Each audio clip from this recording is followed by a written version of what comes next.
Le taux de change actuel, au moment de la réalisation de cette vidéo, est de 1438,5 wons pour 1 dollar. Le 24, le taux de change avait dépassé les 1480 wons, mais il était maintenant redescendu à la fin des 1440 wons. Certains billets de 100 dollars ont manqué dans des banques, tandis que la Caisse nationale de retraite a vendu ses actifs étrangers, selon le taux de change. Nous allons étudier ce sujet en détail. La hausse du taux de change, qui se dirigeait vers 1500 wons, semble soudainement marquer un coup d'arrêt, n'est-ce pas? Le 24, le taux de change a chuté à 1449,8 wons, soit 33,8 wons, de moins que la veille, atteignant son plus bas niveau depuis le 6 novembre. De plus, cette baisse est la plus importante depuis le 11 novembre 2022, où elle avait atteint 59,1 wons, soit la plus forte en 3 ans, et un mois.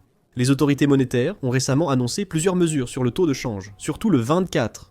Kim Yong-beom, directeur de la politique présidentielle, a affirmé à la presse qu'il réagirait désormais par des actions et que tout changerait dès aujourd'hui.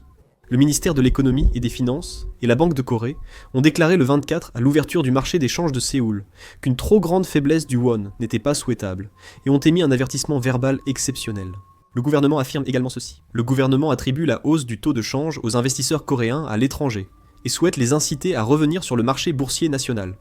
Il prévoit aussi d'exonérer d'impôts sur les plus-values, pendant un an, ceux qui vendent des actions étrangères pour investir dans des actions coréennes. Pour faire baisser le taux de change, les autorités monétaires ont déjà pris 11 mesures. Le taux de change élevé entraîne une forte hausse des prix et trouble l'opinion publique, poussant le gouvernement à agir. La chute récente du taux de change serait surtout due à la couverture de change du Fonds national de pension. Selon de nombreux médias étrangers, le Fonds national de pension a commencé sa couverture de change stratégique à partir du 24. Immédiatement, le gouvernement a décidé de mettre en place une task force composée du ministère de la Santé et du Bien-être et du siège de gestion du Fonds national de pension, afin d'assurer la clarté de cette couverture stratégique. Cette mesure vise à rendre la gestion de la couverture de change stratégique plus flexible, sans devoir chaque fois obtenir l'accord du comité de gestion du fonds selon le marché. Là-bas, il gère la couverture de change en liquidant parfois des actifs étrangers selon le taux de change, et mobilise le Fonds national de pension pour le stabiliser. Ici, le Fonds monétaire international a aussi lancé un avertissement. Le Fonds monétaire international estime que la Corée connaîtra la plus forte hausse du ratio dette publique, produit intérieur brut, parmi les pays sans monnaie de réserve dans les 5 prochaines années. En raison du vieillissement de la population, les dépenses obligatoires augmentent, et comme le gouvernement est revenu à une politique budgétaire expansionniste, on estime que les dépenses vont croître rapidement. La dette publique de la Corée atteint 53,4%. Cependant, selon l'évaluation du Fonds monétaire international, il est prévu qu'en 2030, ce ratio augmentera de 10,9 points pour atteindre 64,3%. Cette hausse est la plus forte parmi les pays, sauf pour les grandes monnaies de réserve comme les États-Unis. Le ratio de la dette publique augmente vite car la croissance du produit intérieur brut ne suit pas celle de la dette. Le ministère de la Planification et des Finances prévoit, suite à la politique budgétaire expansionniste, une hausse de la dette nationale de 8,7% en 2026, 8,3% en 2027, 8,6% en 2028 et 7,5% en 2029. Cependant, le taux de croissance du produit intérieur brut nominal reste chaque année autour de 3 à 4%. Cela signifie donc que le ratio du déficit ne cesse d'augmenter, n'est-ce pas? Lorsque la dette augmente, le gouvernement doit consacrer davantage de budget au remboursement du principal et des intérêts. Cela peut entraîner une augmentation de l'émission d'obligations d'État, ce qui peut conduire à une hausse des taux d'intérêt. De plus, l'augmentation de la dette a également un impact à long terme sur le taux de change et les prix. Pour alléger le fardeau du remboursement de la dette, il se peut que l'émission monétaire augmente. Si l'émission monétaire augmente, cela peut exercer une pression à la hausse sur les prix et à la baisse sur la valeur du won. C'est pourquoi les autorités économiques y réfléchissent sérieusement. Quoi qu'il en soit, alors que les autorités s'efforcent de stabiliser le taux de change sur le marché des changes, il y a même eu une situation où des billets de 100 dollars se sont épuisés dans une agence bancaire. Cela s'explique par le fait que de nombreuses personnes voulaient acheter des dollars en raison de la forte baisse du taux de change. La banque Hana a précisé que le manque temporaire de billets en dollars venait d'une demande tardive de la succursale principale et non d'une pénurie. La situation sur le marché s'est en partie apaisée. Si la structure de base reste, la tendance au taux de change élevé persistera probablement. Comme cela a été constamment souligné auparavant, l'analyse dominante est que la principale raison de la hausse actuelle du taux de change n'est pas l'investissement coréen à l'étranger, mais l'écart de taux d'intérêt entre la Corée et les États-Unis, ainsi que l'augmentation de la masse monétaire, c'est-à-dire l'expansion de la M2. C'est pourquoi, avant même de parler des taux d'intérêt, il était nécessaire d'examiner en profondeur la masse monétaire. Ce que les experts soulignent tous, c'est que le won a été injecté de manière excessive par rapport aux autres pays.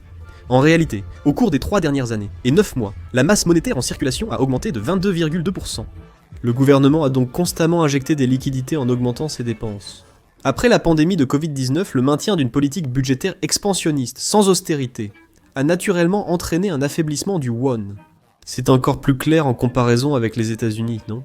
Durant cette période, les États-Unis resserrent leur politique et contrôlent la liquidité, tandis que la Corée continue d'injecter de l'argent. Cela explique pourquoi la valeur du won baisse plus vite, non?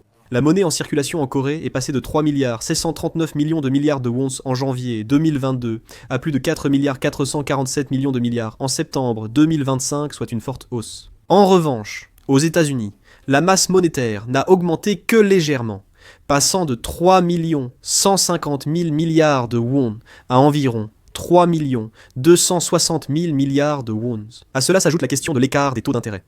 Actuellement, le taux directeur en Corée est de 2,5%, tandis qu'aux États-Unis, il est de 3,75%, ce qui crée un écart de 1,25 points entre les deux pays. Plus cette situation dure, plus les capitaux se déplacent naturellement vers le dollar.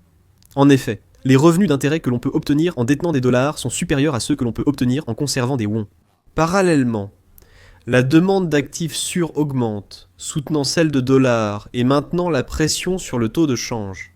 Par le passé, lorsque les États-Unis relevaient leur taux d'intérêt, la Corée du Sud suivait une tendance similaire afin de gérer l'écart. Cependant, cette fois-ci, ce mouvement ne s'est pas produit et, au final, l'inversion des taux d'intérêt s'est installée. Le problème, c'est que cette inversion des taux d'intérêt est la plus longue de l'histoire économique sud-coréenne. Les taux d'intérêt de la Corée du Sud et des États-Unis se sont déjà inversés 4 fois, notamment en 1999, 2005 et 2018. Habituellement, la situation se normalisait en 2 ans, voire 21 à 25 mois. Mais cette fois, c'est totalement différent. Depuis 2022, l'inversion des taux d'intérêt dure 42 mois, une période longue qui accentue la pression sur le marché.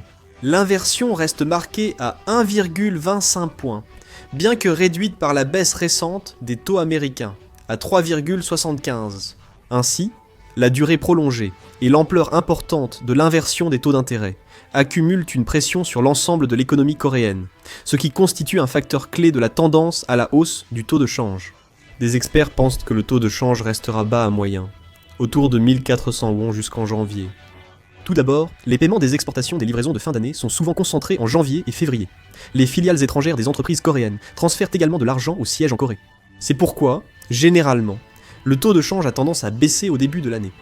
Le gouvernement estime que ce plan maintiendra le taux de change autour de 1400 won jusqu'en janvier. Mais si le taux de change reste aussi élevé, c'est à cause de problèmes structurels. Tant que ces problèmes structurels ne seront pas résolus, il y a de fortes chances que le taux de change continue d'augmenter. La situation actuelle est d'autant plus préoccupante qu'il reste peu d'options politiques. Examinons d'abord la hausse des taux d'intérêt. Hausser le taux directeur réduirait l'écart de taux entre la Corée et les États-Unis et limiterait la hausse du taux de change. Mais le coût est trop élevé en raison de l'endettement élevé des ménages. Dans cette situation, si les taux d'intérêt augmentent encore, la consommation sera la première à en souffrir. Avec l'augmentation simultanée des intérêts sur les prêts hypothécaires, les prêts pour le dépôt de garantie et les crédits à la consommation, les ménages n'ont d'autre choix que de réduire leurs dépenses, ce qui conduit à un affaiblissement de la demande intérieure. Lorsque la demande intérieure faiblit, ce sont d'abord les travailleurs indépendants et les petites et moyennes entreprises qui vacillent, puis l'emploi et l'investissement se contractent également. Les craintes de récession deviennent alors une réalité. La banque centrale doit choisir entre augmenter les taux d'intérêt pour stabiliser le taux de change, ou risquer de freiner l'économie. Mais cela ne signifie pas que le problème sera résolu sans hausse des taux. S'ils restent inchangés ou baissent, l'instabilité du taux de change risque d'empirer. Si l'écart de taux d'intérêt avec les États-Unis dépasse un point et persiste, les capitaux iront toujours vers le dollar. La sortie accrue de capitaux étrangers risque d'ancrer durablement la faiblesse du won. Lorsque le taux de change augmente, les prix à l'importation montent, ce qui accroît la charge des prix de l'énergie et des matières premières, stimulant ainsi l'inflation globale. Si les prix vacillent, le revenu réel diminue, ce qui conduit à une contraction de la consommation. Ne pas relever les taux d'intérêt pèse également sur l'économie.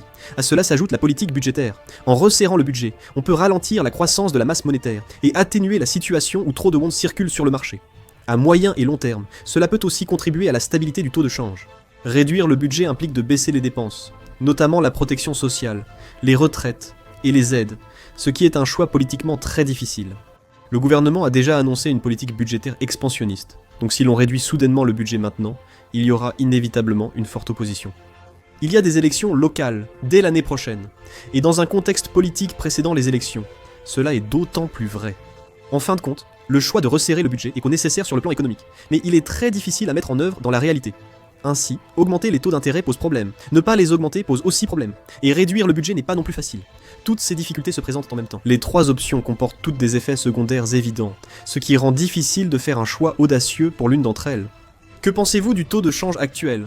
Partagez vos avis en commentaire. Merci d'avoir regardé la vidéo.